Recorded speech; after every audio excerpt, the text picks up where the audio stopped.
ឥឡូវខ្ញុំឲ្យលើកចំណុចល្អ5ចំណុចរបស់ស្វាមីចាដែលមានជាប្រចាំរាល់ថ្ងៃសម្រាប់ទៅលើភរិយាមានអីខ្លះចាមែនតើសម្រាប់គ្រួសារខ្ញុំប្តីខ្ញុំគាត់ជាមនុស្សមានគុណភាពសម្រាប់ខ្ញុំសម្រាប់អ្នកផ្សេងខ្ញុំអត់ដឹងទេចាគុណភាពទី1ហ្នឹងគឺគាត់ជាប៉ានិងជាប្តីដែលទទួលខុសត្រូវខ្ពស់នៅក្នុងគ្រួសារចង់និយាយថាគាត់ទទួលខុសត្រូវទាំងកូនទាំងប្រពន្ធមិនឲ្យហត់នឿយ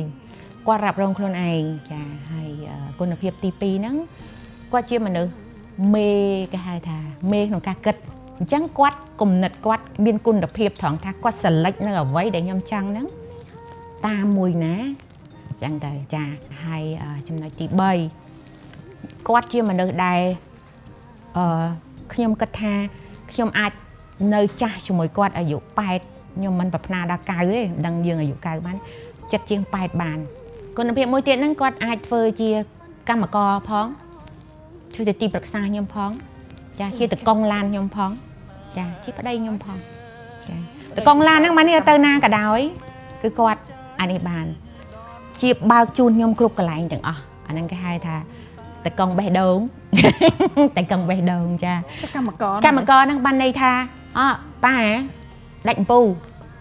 ប៉ាឲ្យស្បែកជើងខ្ញុំតកាវអត់កើតខ្ញុំមិនដឹងមិន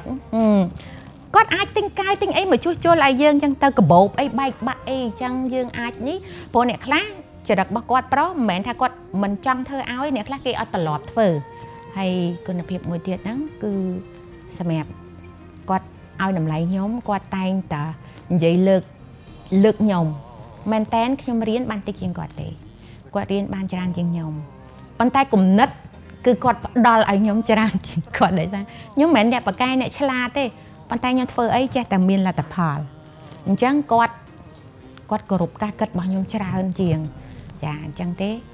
អានឹងហើយដែលជាគុណភាពដែលគាត់ជាមនុស្សដែលគាត់ចេះមើលមនុស្សនិយាយគាត់មានគុណភាពនៃការមើលមនុស្សចេះមើលមនុស្សចានិយាយចំប្តីចេះប្រើប្រពន្ធយើងគឺជាគូព្រេ